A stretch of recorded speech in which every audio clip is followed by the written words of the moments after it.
Another day, another vlog. Heto na naman ang panibago nating video. Pinalitan ko nga ang kontador ng elementary ng Bakawan matapos itong masunog. Pagkatapos nga nito ay nirepair namin ang isang bahay na walang ilaw. Tara! At samahan nyo na naman ako sa panibago nating video. Let's go! Yo, what's up mga idol at welcome back sa ating channel. For today's video nga, ipapunta ako ng opisina at dadalhin ko na dun yung aking mga kontador na pinagpalitan. Ito na nga yung mga kontador natin na pinagpalitan. So, may kukunin pa tayong isang kontador doon na pampalit dahil nga nawala ng kuryente or nasunog yung kontador ng elementary ng Bakawan dito sa aming lugar. Yan mga idol, at nandito na nga tayo sa opisina upang ibalik na nga ang mga kontador na nasira. Bago nga ako umakyat sa taas mga idol, dumaan muna ako dito sa baba ng opisina. Dam, kahapon nakatikim ako ng sikad, alam mo po. Well, mo ko din naman kahit yung balat ng lang. Yo yo yo, what's up?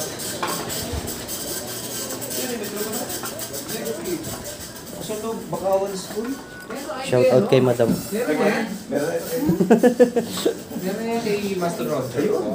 Master Roger. At matapos ko nga makuha ang kontador sa taas mga idol, ito na nga, pwede na natin itong dalhin at makapagpalit na tayo sa Bakawan. At bago nga ako umalis dito ay talaga namang binidyo pa nga natin kung sino yung mga trusted or talagang authorized na electrician ng Ormeco. Isa-isa ko nga pinagbibidyohan ang pagmumukha ng mga electrician dito at makikita nyo nga mga idol kung sino ang mga pogi at matitikas dito. Ang lahat nga palang nandito sa chart ay mga electrician authorized ng District 5. At syempre nga mga idol, hindi tayo mawawala dito kahit medyo nasa dulo nga ang ating picture. At dyan nga nakalagay ang aking tunay na pangalan, pati na rin ang contact number kapag magpapagawa nga kayo sa akin. Yan mga idol, at matapos nga natin kunin yung kontador dun sa bayan ay ikakabit na natin at nang magkakuryente na yung elementary ng Bakawan. Pagkarating ko nga dito sa elementary mga idol ay agad ko nga ikinabit ang meter base at para magkamero na nga agad sila ng kuryente. At matapos nga ang ilang minuto ay ayos na agad ito mga idol. Pagkatapos nga naming ikabit ito mga idol at ma-accomplish ay meron nga tumawag sa atin at magpapa-estimate nga ng kanilang instalasyunin. Pero bago nga kami makarating doon mga idol ay napakatindi nga ng aming sinabalang daan. Grabe nga ang lubak dito mga idol at talaga namang napakaputik pa.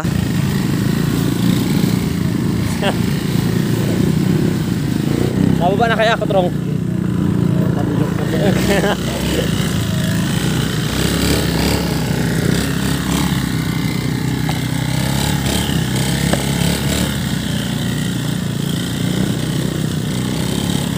Are mga daan? Are mga legit na daan? Kung mapapansin nyo nga mga idol ay naglalakad nga dito ang mga estudyante sapagkat yung iba nga nilang sundo ay hindi na tumatawid dito. At kapag lowered nga ang motor dito ay siguradong sasabit lang sa mga bato. Dahil nga natatakot ang ibang magulang na masira ang kanilang motor ay hinihintay na lang ang mga estudyante sa kabilang dulo. Oh, lupit!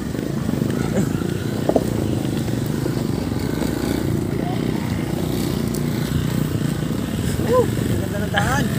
Vlog muna tayo ng mga daan. Hi muna kayo sa vlog dyan. Hi. Shout out, pangalan. Ano pangalan? Hi Janine. Shout out kay Janine, nakaitim. Sa Jessica. Dito nga sa dulong bahaging ito ng kalsada mga idol, naghihintay ang mga nagsusundo sa estudyante. Ayaw na nga nilang tumawid sa kabila sapagkat baka masira lang daw ang kanilang mga motor.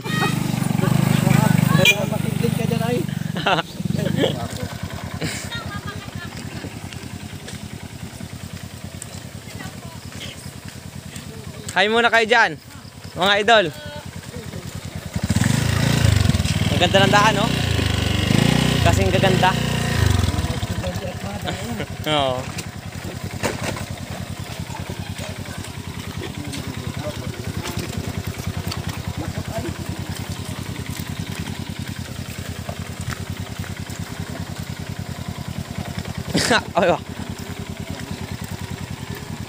Magapang wasak ay. At sobrang nakakaawa nga dito yung mga motor sapagkat meron ka nga ditong madadaanang maputik at meron ding mga mababatong lugar. Sa ngayon nga mga idol ay ito ang problema ng Barangay Buhay na Tubig pati na rin ng Barangay Bakawan. Dahil nga sa lubak-lubak na dana ito ay bumabagal nga ang transaksyon ng mga kalakal. Ang kalimitan nga ditong produkto ay niyog at saging na ibinabiyahe nga sa pamamagitan ng motor papunta sa bayan. May ilan din dito ang gumagamit ng tricycle kaya naman hindi sila makabiyahe ngayon dahil nga sa sitwasyon ng kanilang kalsada. Matapos nga ang pagbabiyahe mga idol ay narating na nga namin ang aming gagawan. Pero bago nga kami makarating dito ay nag-estimate muna kami doon sa isang bahay na aming sunod na iistilasyonan. Sa part niyang ito ay chinek ko nga yung linya ng bahay para makita natin kung saan ang diferensya. Bigla nga daw silang nawala ng ilaw at meron daw nag-spark dito sa part na sinisilip ko. At dito nga inayos ko na ito mga idol para bumalik na nga ang kanilang power supply. At bago nga magtapos ang ating video mga idol ay shoutout muna sa ating mga solid followers. Shoutout nga pala kay Tol Rodel Maduino pati na rin kay Tol Reynaldo Emperador. At shoutout din kay Katigson TV ng Romblon.